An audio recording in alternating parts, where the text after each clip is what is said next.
eu queria agradecer à organização do evento pelo convite, que eu aceitei imediatamente, porque eu tenho um carinho muito grande pela UF, particularmente dentro da UF, pelo IACS, que foi um lugar onde eu cheguei a desejar fazer aqui a minha formação e acabei, por circunstâncias, acasos e desvios, indo para outros lugares, o que também me obriga a dizer que é de um desses outros lugares, o lugar da filosofia, que eu vou fazer aqui, então, a minha fala, né?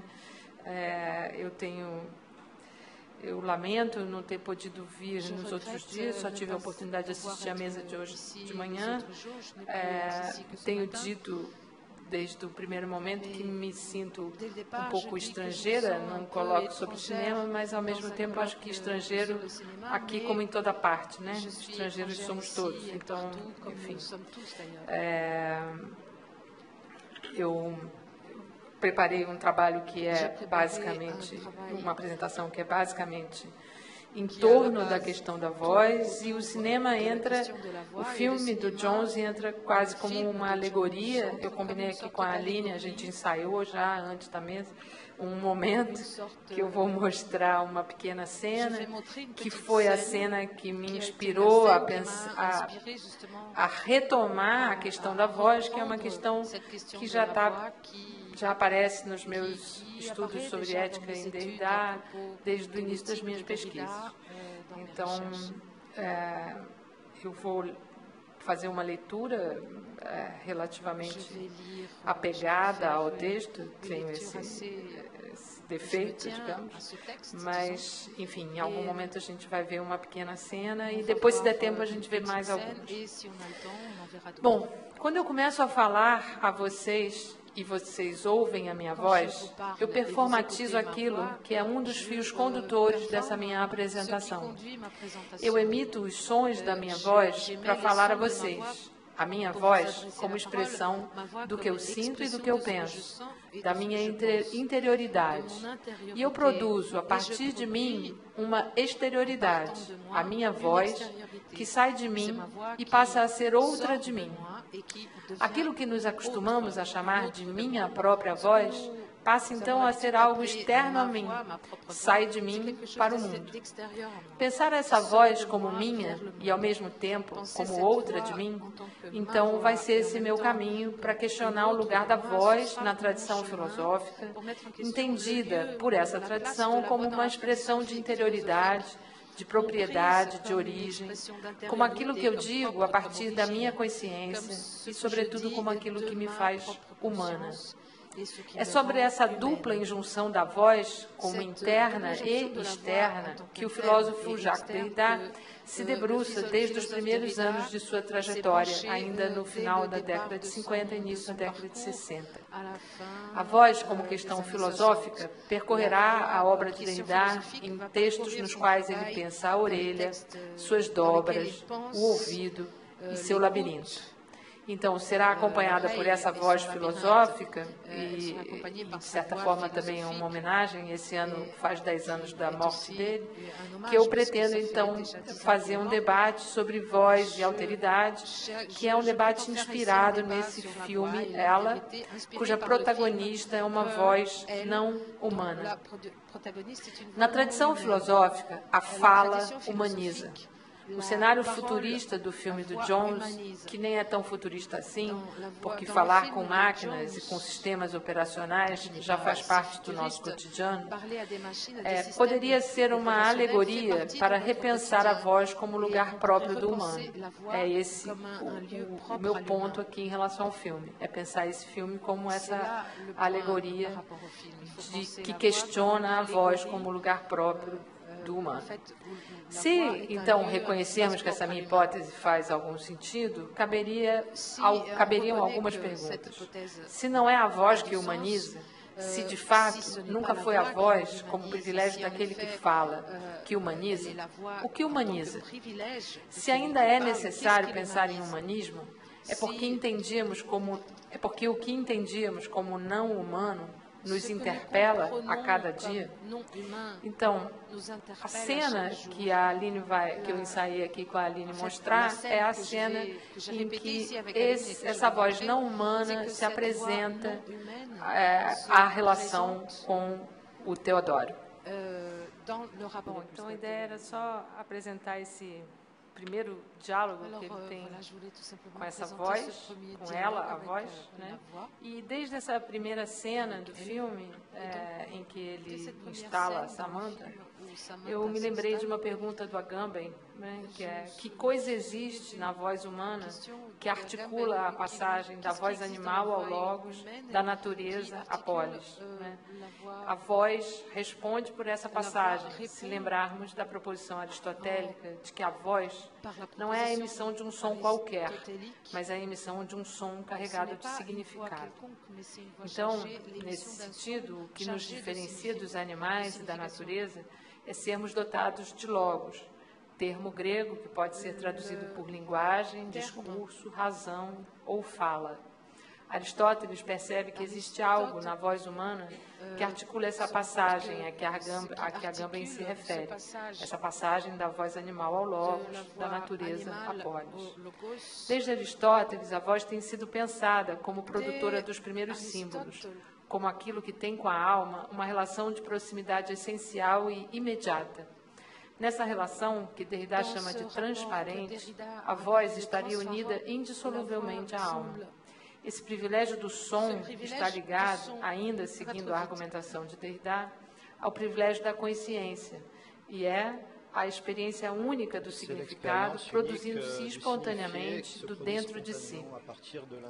Derrida recorre a Aristóteles para pensar essa ligação próxima e imediata da palavra falada com a alma, retomando um texto também de um outro texto do Aristóteles, o da interpretação, em que o filósofo diz, e eu cito Aristóteles aqui: os sons emitidos pela voz estão diretamente ligados aos estados da alma, enquanto as palavras escritas seriam meros símbolos das palavras emitidas pela voz.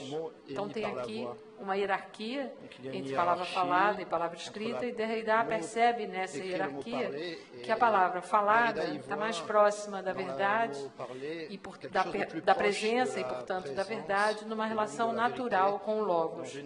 Foné e logos, sentido e voz, nunca teriam rompido, segundo Derrida, essa ligação originária e essencial.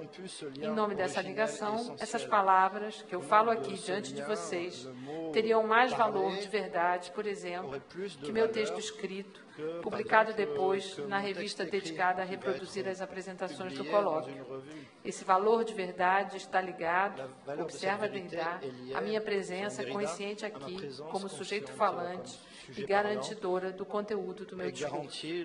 Esse privilégio da fala sobre a escrita, Derrida percebe, por exemplo, no Fedro, o diálogo platônico em que Sócrates rejeita a invenção da escrita, ali entendida como um veneno para a memória.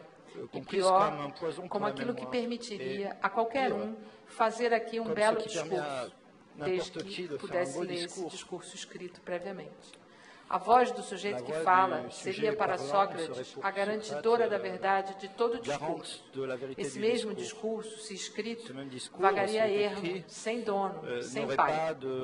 E aqui eu cito Sócrates: uma vez que uma palavra escrita haja sido registrada, ela é arremessada para lá e para cá, de maneira indiscriminada, entre os que têm entendimento e entre os que não têm nenhum interesse nela, ignorando essa palavra, ademais, a quem se dirigir e a quem não se dirigir. E quando é maltratada e objeto de um ataque injusto, essa palavra escrita necessita invariavelmente do apoio de seu pai, já que sozinha carece de capacidade para proteger-se ou prestar socorro a si mesma. Fim da citação.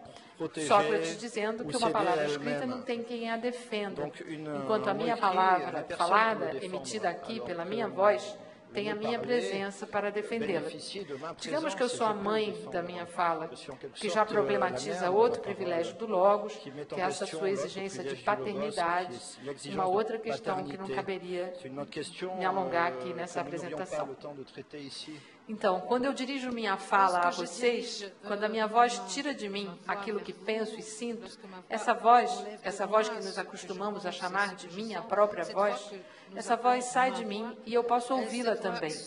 E ela é, aliás, particularmente estranha para mim quando eu a ouço microfonada. Ela ainda é uma outra voz, diferente da voz que eu ouço de mim não microfonada.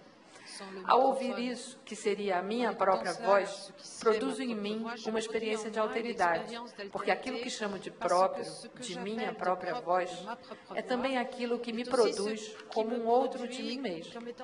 A voz, entendida tradicionalmente como expressão da minha interioridade, passa a ser então percebida por Derrida como aquilo que também vem a mim do exterior.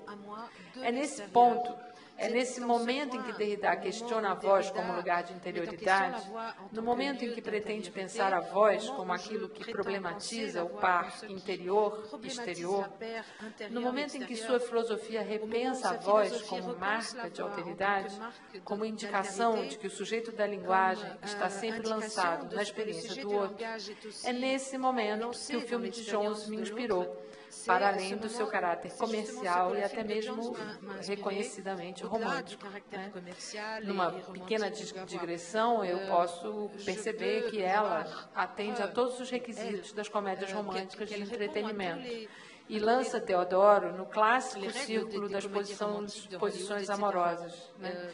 Primeiro o ascetismo, quando ele está fora de uma relação afetiva, depois o júbilo, quando acredita ter encontrado o objeto perfeito para o seu amor, depois o ressentimento, quando percebe a inadequação entre ele, sujeito, e objeto amoroso, a má consciência, que seria a experiência de inadequação entre o objeto amoroso e ele, e de volta ao ascetismo, que faz o círculo girar eternamente. Né? Isso é só uma pequena digressão sobre o caráter romântico do filme, que, enfim, tem que ser levado, logicamente tem que ser levado em conta, mas como o filme é só uma inspiração, eu sigo no tema da voz. Né?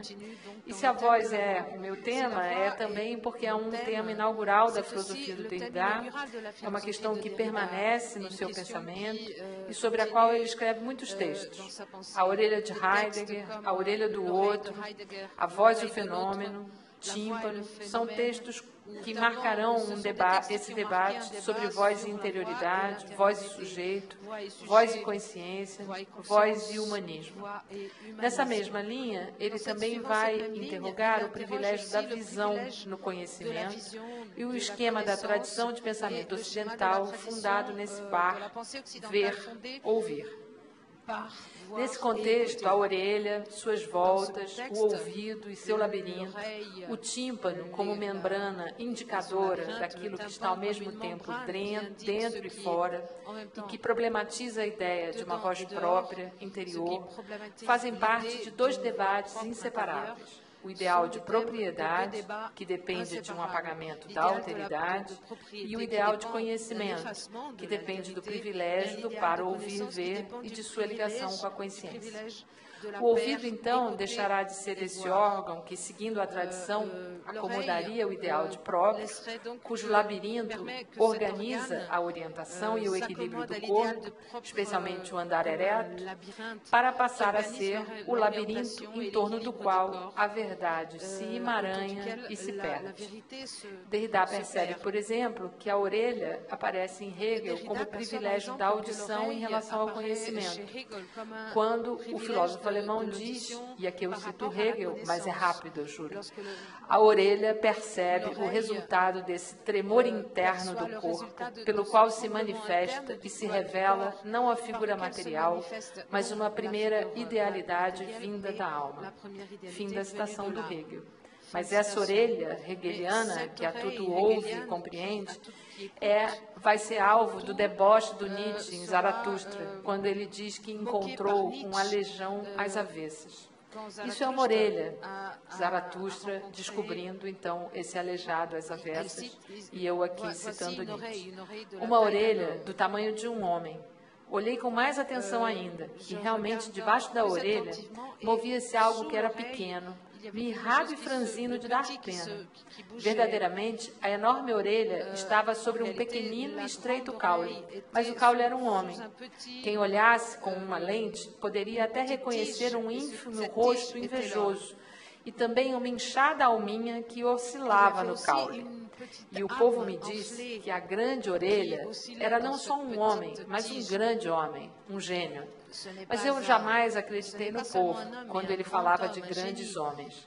E conservei minha crença de que eram aleijados às avessas, que tinha muito pouco de tudo e demasiado de uma coisa só.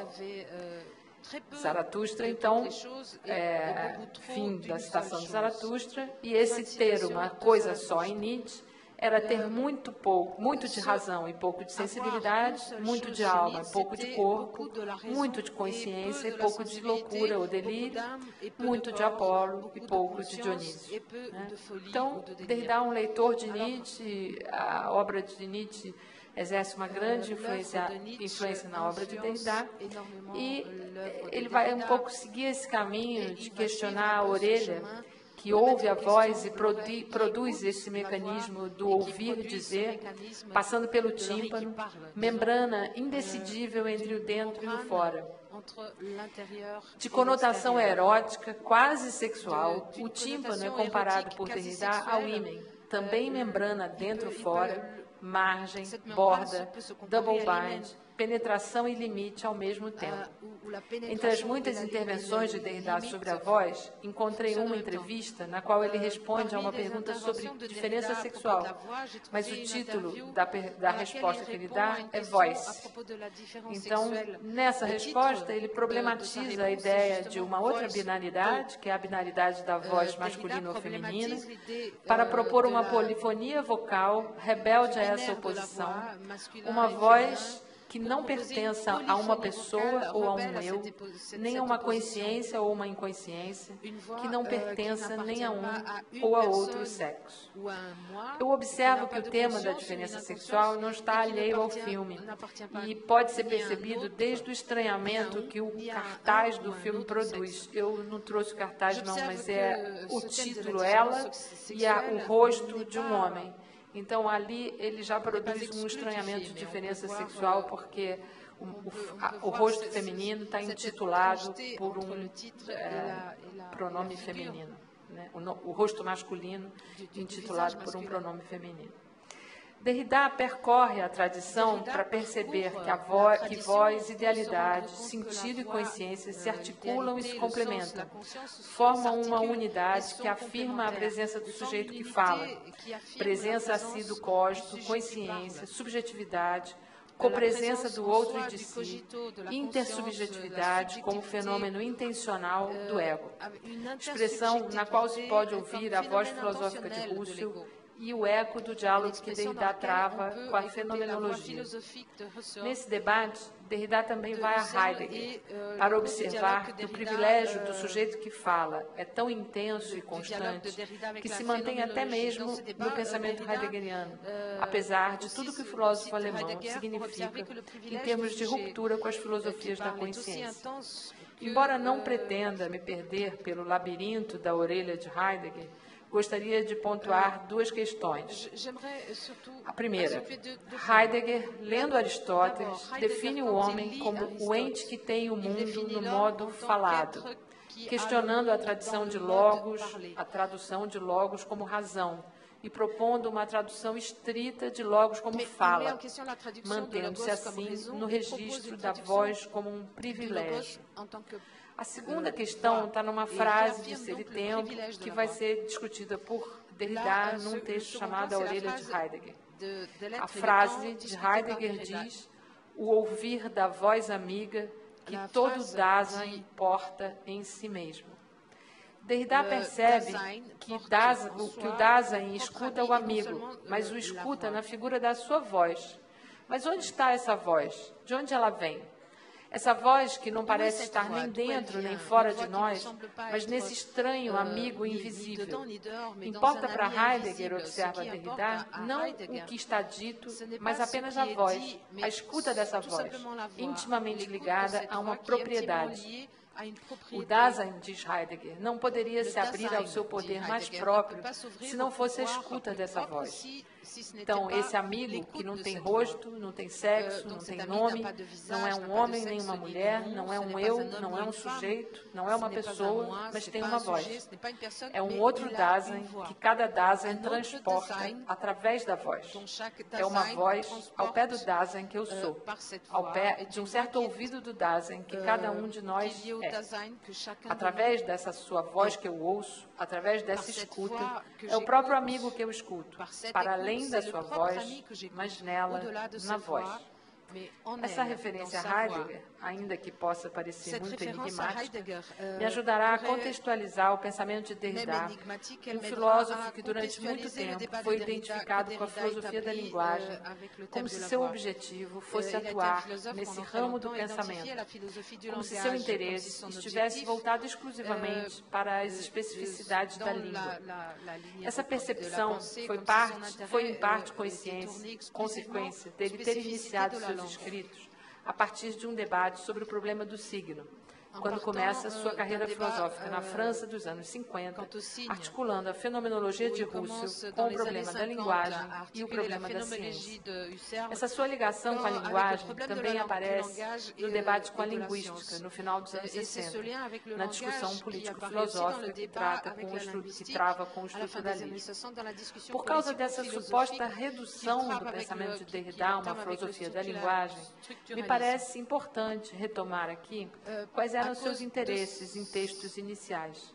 Interrogar as filosofias da consciência, aquelas que desde Descartes nos faziam crer que é a partir de um sujeito consciente e presente a si que se dá o conhecimento objetivo do mundo.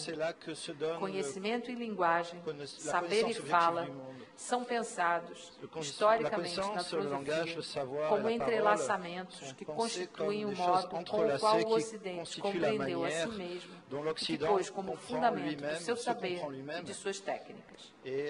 O que Derrida percebe é que se a hipótese de encaixe entre sujeito e objeto, pretendida nas filosofias da consciência, depende da linguagem, esse encaixe passa a ser da ordem de uma promessa impossível. Suas reflexões nesse sentido fazem parte, então, da história do questionamento da relação entre sujeito e objeto, sobretudo para repensar nessa relação o privilégio do sujeito portador da linguagem, entendida pela tradição como origem do mundo. Reconhecer a fragilidade da linguagem como instrumento de definição do mundo é reconhecer, então, a fragilidade do sujeito como aquele capaz de dizer o que é o mundo. Como lembra Vladimir Safatli, Derrida cumpre um papel importante na filosofia francesa dos anos 60, ao perceber que os objetos dependem da forma como alguém aparece como fundamento para determinar alguma coisa.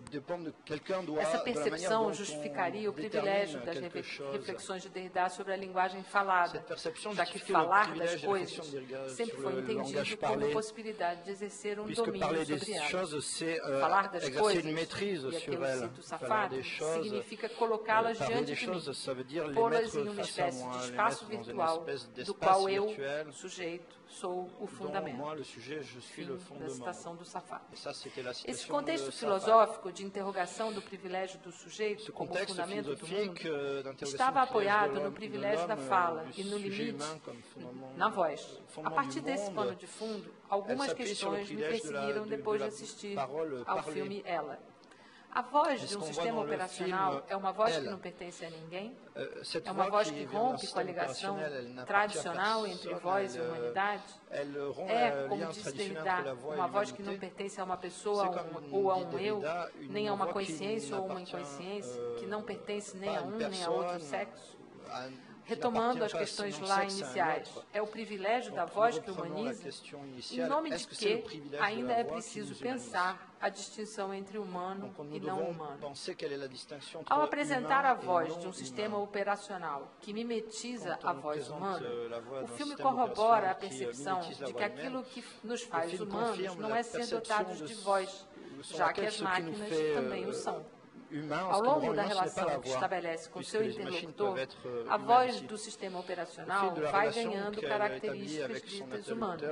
A princípio, a voz, é voz sem sujeito, voz sem consciência, sem idealidade, sem presença. O oposto da voz como expressão da alma.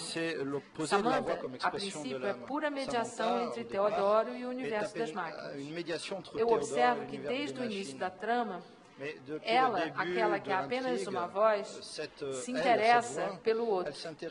E daí, desse interesse dela como sistema operacional por um outro, surgiu o meu interesse por essa voz que não apenas mimetiza à perfeição a voz humana, mas se abre a uma relação, transgredindo aquilo para o qual ela é programada, e se deixando abalar e transformar pela relação com o outro. E ela se laisse transformer, atteindre e transformer par la relation avec l'autre. Então, eu acho que eu vou mostrar só uma das ceninhas, se for possível, antes de começar o segundo movimento do meu texto, avant d'attaquer le deuxième chapitre de mon texte qui va nous amener vers la conclusion. 31. Acho que é bem curtinha. C'est très court. Então, quando ela diz, né, que ela está se tornando mais do que aquilo que a programaram para ser, é onde eu peguei essa ideia, né, de uma transformação abalada pela relação com o outro. Então, acho que de filme está bom, né? Porque senão o tempo não vai dar. Mas aqui, então, eu começo o que é um segundo movimento do meu texto, mas já me levando para a conclusão, que é pensar, a partir dessa já apresentada crítica de Derrida ao lugar privilegiado da voz na tradição filosófica, a relação com a alteridade, a fim de pensar a necessidade ética de borrar a pretensa distinção entre humano e não humano, distinção que tem servido a discursos, por um lado, violentos, porque pretendem ser capazes de estabelecer quem tem ou quem não tem o privilégio disso que chamamos de humanidade, e, por outro lado, é um discurso que tem servido à nostalgia de um tempo que nunca existiu, quando homens e mulheres ainda não fossem afetados por máquinas, nem máquinas afetadas por homens e mulheres. Nesse segundo movimento da minha apresentação, eu vou recorrer ao que eu considero um dos textos mais bonitos de Derrida sobre a questão da linguagem, o monolinguismo do outro ou a prótese de origem. Incontornável quando se trata de pensar a linguagem, é um texto cujas peculiaridades não se esgotariam de forma alguma nessa apresentação, mas é um texto que me permite desdobrar a questão que eu estou perseguindo, que é voz e origem do mundo, voz e propriedade, voz e ipseidade. Derrida parte da apresentação de um paradoxo. Eu só tenho uma língua e essa língua não é minha.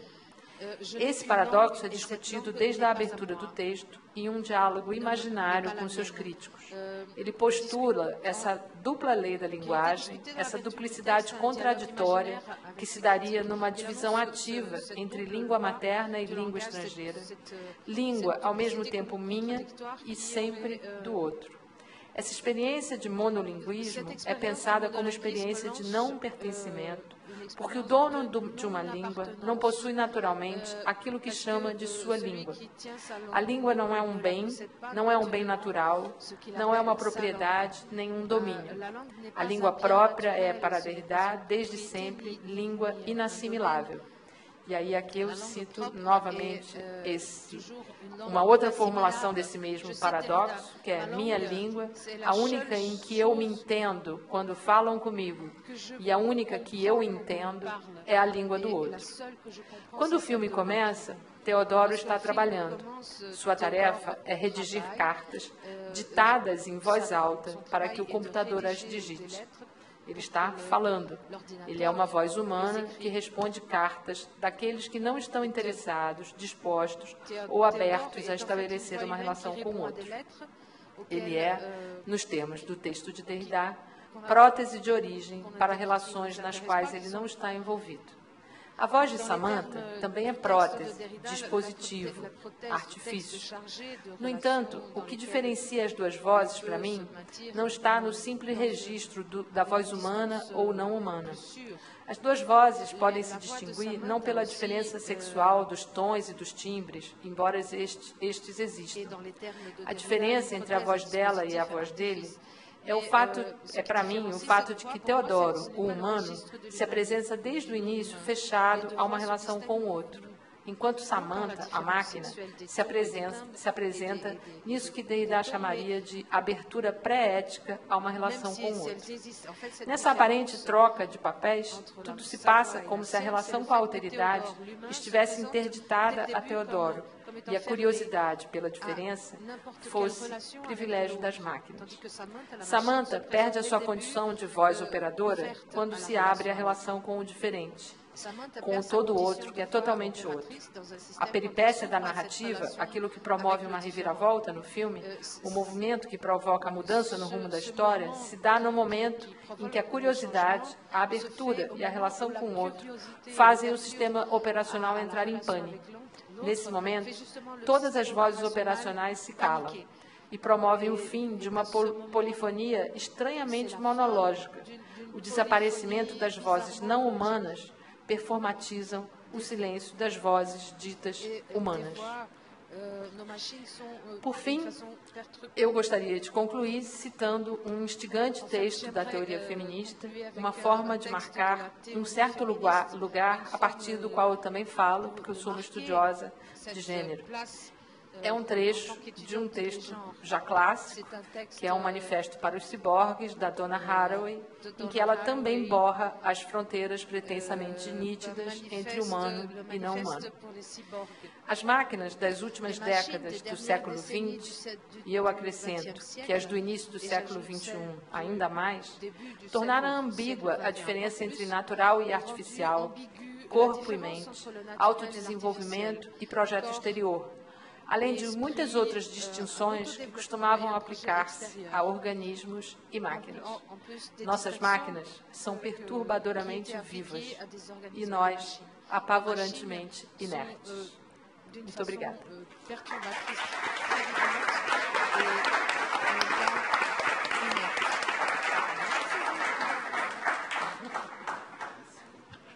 Bom, gostaria de agradecer a participação da Carla. Merci, e vamos Carla, abrir agora para ta perguntas. participation. Maintenant, nous allons laisser la place aux questions. Ali. Samuel, aqui. Alô? Oi, Carla. Só gostaria de dizer que eu gostei muito, achei muito interessante. Meu nome é Rafael, sou professor do curso de cinema aqui da UF.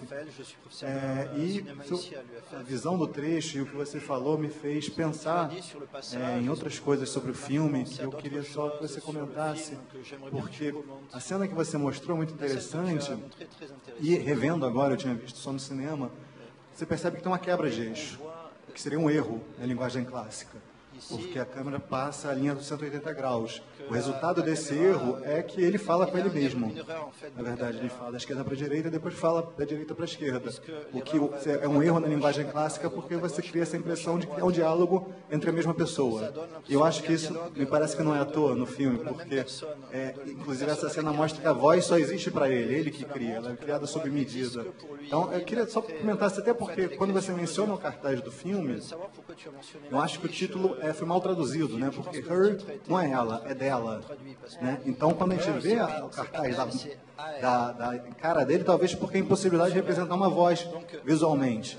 É a voz dela e ele escutando, porque ele está com olhos abertos e boca fechada. Mas a gente não sabe se o ouvido está ouvindo ou não.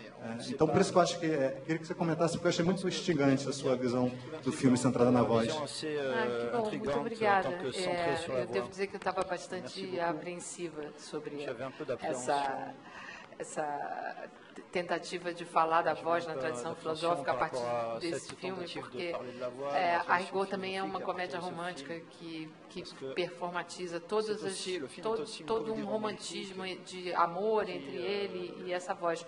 Mas essa cena que você diz que é um erro e que eu escolhi, que é a cena maiorzinha, que a gente mostrou, que a Aline mostrou no início, que é quando ele é apresentado à voz e quando ele começa a se relacionar com essa voz, eu acho que ela me instigou justamente porque ali não se pretende diferença, né? Ali é uma relação que não se pretende diferença, porque o que se pretende, embora o anúncio do sistema operacional diga que é uma inteligência artificial que é até consciência, né? Quer dizer, então, um grau de inteligência artificial que pretende substituir substituir, talvez não seja a palavra certa, mas que pretende realmente mimetizar a inteligência humana e até evoluir em relação a ser mais inteligente que o humano. Ela conta que leu um livro, né, e escolheu um nome em segundos. Mas a ideia de que aquela relação ali não tem espaço para diferença, foi o que me interessou. E, ao mesmo tempo, a peripécia narrativa, na hora que ela some, né, que o sistema entra em pane e todo o sistema desaparece, é um momento de uma cena que eu não mostrei, mas que todas as pessoas estão andando no metrô, na rua, e tal, falando com seus sistemas operacionais, né? E ele olha, descobre que ele está falando com aquela voz e todas as pessoas estão falando com vozes que não são ninguém, né? Que são quase como é um monólogo, né, com uma voz artificial. Então, eu me interessei justamente porque eu acho que essa tentativa, né, de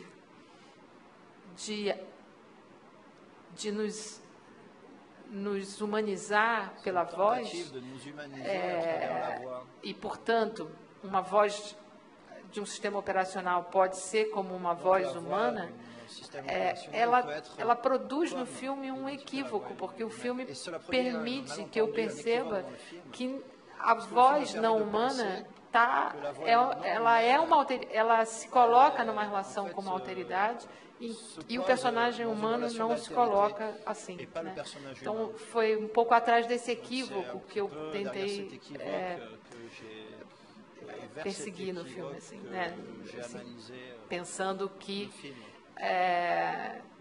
o que há de ético, na verdade, no pensamento do Derrida e que orientou as minhas pesquisas em relação ao Derrida foi justamente essa ideia de que é a relação com a alteridade que faz com que nós sejamos humanos, de tal forma que nós nem mais precisamos afirmar que somos humanos, porque a própria relação com a alteridade dispensa essa afirmação, né? Dispensa essa necessidade de me colocar como humano, porque aí eu já posso reconhecer nessa alteridade, então, a natureza, os animais, ou todo o outro, que é totalmente outro, que é a expressão que ele usa, justamente para não fechar que a alteridade seja isso, ou aquilo outro, né? Respondi? J'ai répondu à la question?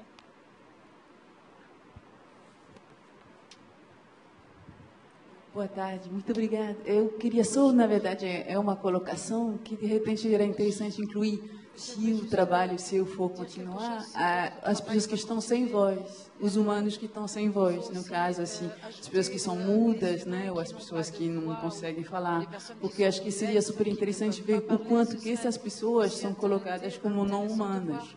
E que é um trabalho muito grande, justamente, depois para sempre colocar elas como humanas. No meu caso, meu menino, meu filho, ele tem 9 anos e não fala. E aqui, por exemplo, é muito mais fácil, sou francesa, aqui é muito mais fácil porque as pessoas pensam que ele não fala porque não fala português. Aí as crianças aceitam brincar com ele no parque. Mas quando a gente está na França e que ele não fala, as crianças colocam ele fora da humanidade. Ele não é mais humano porque ele não fala, então não brinco com ele. Então, acho que é só um acréscimo assim, porque acho que para você, na pesquisa, acho que realmente é um mundo, inclusive, das pessoas que têm essa dificuldade, que não é muito estudado na universidade. Acho que, em termos filosóficos, é um passo a mais e que é, em termos políticos também, um assunto muito importante para ser tratado. Não sou porque sou mãe, mas eu acho que é importante. Obrigada. Muito obrigada, porque eu acho que quando você se refere a quem não fala, você pode se referir tanto fisicamente a quem não tem condição de falar, né, quanto eu posso me remeter, por exemplo, ao texto da Spivak, que, né, pode o subalterno falar, e, portanto, a todos aqueles que não têm voz, aí voz no sentido simbólico, né.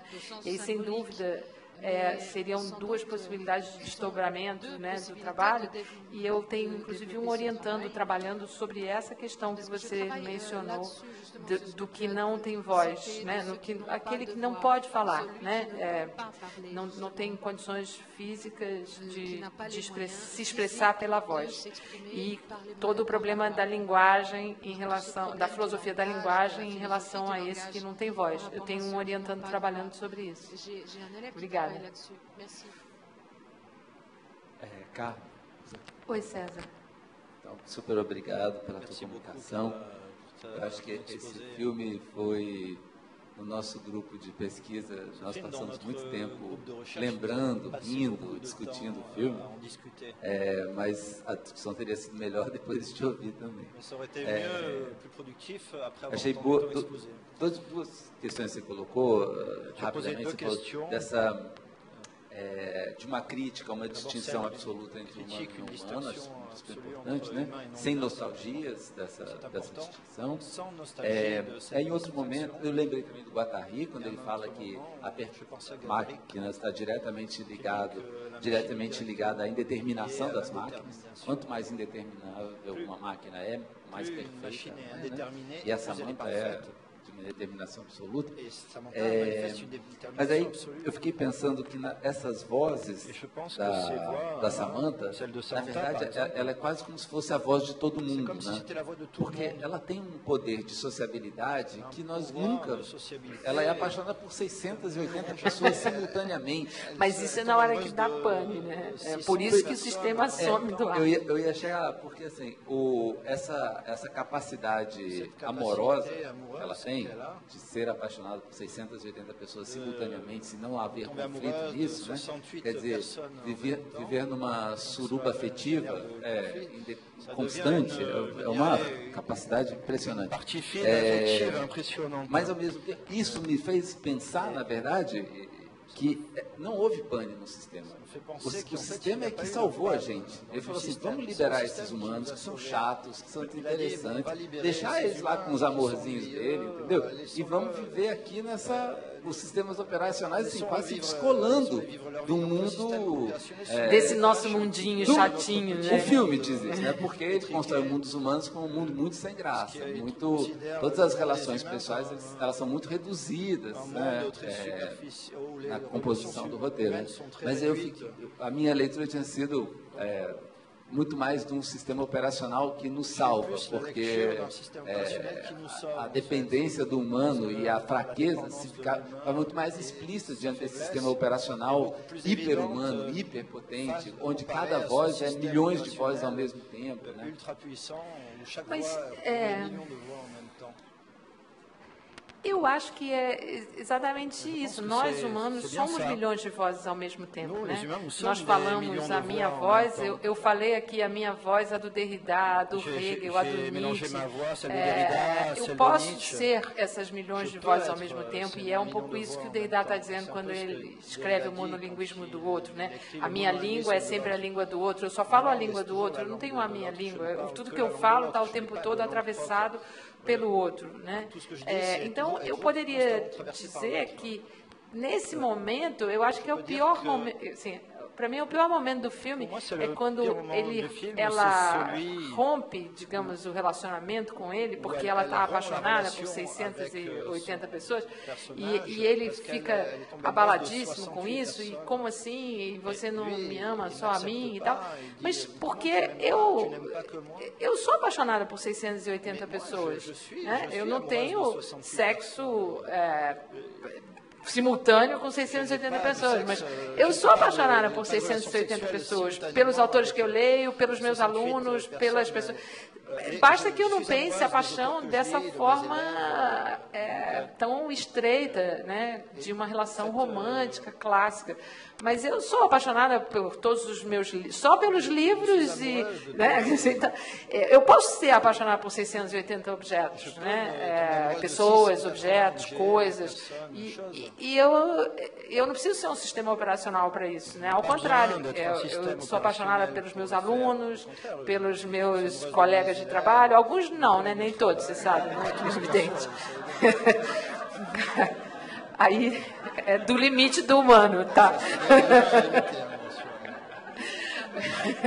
Mas, enfim, agora, claro que se você entende, né, quer dizer, se na hora que o filme reduz essa paixão ou esse patos, né, há uma paixão romântica, amorosa, de uma relação de amor entre duas pessoas, aí fica bobo, né? Mas eu não sei, vocês são apaixonados só por uma pessoa? Vocês têm essa experiência? Eu nunca tive.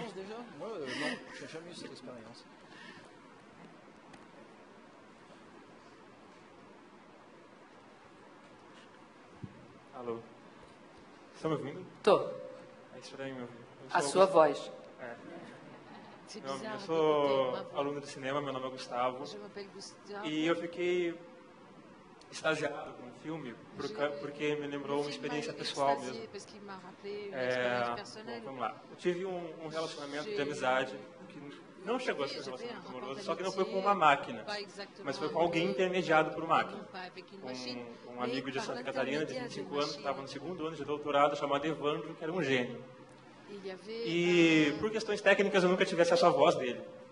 Sempre foi intermediado por texto. Nós chegávamos a trocar 300 mensagens por dia, ele com as citações e filosofias dele, e eu com meus comentários. Quando nós finalmente conversamos por telefone, era um completo estranho do outro lado. Eu fiquei mudo, porque era uma pessoa que não era a minha voz lendo o texto, não era a voz da minha cabeça que interpretava aquilo que estava na tela. E eu queria passar justamente isso, que o filme não é tão futurista assim, porque as relações hoje, ao meu ver, já são mais do que intermediadas pela máquina. No caso, acho que uma coincidência do filme é que a gênese da voz é virtual. Só que hoje a gênese é uma pessoa que quer filtrar a imagem que ela se propõe a ter virtualmente. Curiosamente, ele morreu de tuberculose. Curiosamente não, tragicamente. Tragicamente, ele morreu de pneumonia em agosto do ano passado. E eu só vim a saber depois, porque eu fui percebendo que ele não tinha mais nenhuma publicação. E curiosamente, ele morreu para a internet. Tudo que era relacionado a ele desapareceu. Então, Evandro não resistiu. Ele mesmo chegou a falar: Gustavo, não é por mim que você se apaixonaria, mas pela imagem que você tem de mim, pela impressão que eu causo em você. Então, é um relacionamento que não aconteceu, não era um relacionamento possível, porque eu estava apaixonado pela minha máquina. Bom, eu tenho algumas coisas aí. A primeira é dizer que, de fato, qualquer pessoa que se apaixone por mim vai se apaixonar pela impressão que eu cause à pessoa, com ou sem máquina. E não por mim, porque nem eu mesma sei o que sou eu. Então, né, não tem esse mim, que não pode se apresentar para o outro, porque não pode se apresentar nem para mim mesma. Então, já tem um problema aí. Segundo, eu acho, sim, que o que o filme tem de contemporâneo é justamente essa ideia de relações mediadas por artefatos, né? Mas no caso específico, eu acho que a gente já viu muita coisa no cinema, na literatura, sei lá, Nunca Te Vi, Sempre Te Amei, as pessoas trocando cartas, né? Ou coisas mais recentes, e no cinema, não necessariamente na literatura, de um diálogo que acontece mediado por algum instrumento, seja uma carta escrita, sei lá, ligações perigosas, né? Toda a relação é mediada por cartas que são enviadas por mensageiros. Então, isso a gente já viu muitas vezes, né? O que eu acho de interessante é de que o sistema operacional, ele não está mediando a relação, o sistema, digamos, ele não está mediando a relação entre um sujeito e outro sujeito. Ele é a própria relação entre o sujeito e o sistema. E, assim, a gente já pode falar com os nossos computadores, né? Curiosamente, eu machuquei a mão e fiquei pesquisando depois, essa semana, como que eu fazia para digitar alguma coisa para o meu computador. E aí eu comecei a performatizar o problema do filme e a acionar vários sistemas operacionais que falassem comigo, né? E, infelizmente, eu não consegui fazer a experiência até o final, porque eu também não tinha mão para ficar pesquisando direito. Então, mas, assim, eu cheguei a ativar a voz do meu iPhone, por exemplo, né? Eu posso conversar com o meu iPhone, se eu quiser, né? Ele não tem a inteligência artificial ainda da Samantha, mas ele me atende em muitas coisas, se eu não digitar e usar aquela voz, né? Então, de fato, eu acho que não é futurista, eu acho que... Mas eu também não... Assim, eu volto ao que o César disse, quer dizer, eu não tenho uma nostalgia de um momento qualquer em que as relações não eram mediadas por alguma coisa, né? Hoje pode ser pelo Skype, pelo Facebook, mas elas sempre foram mediadas. Acho que é por aí que eu também tento caminhar, não pensar numa ruptura ou numa grande novidade, né?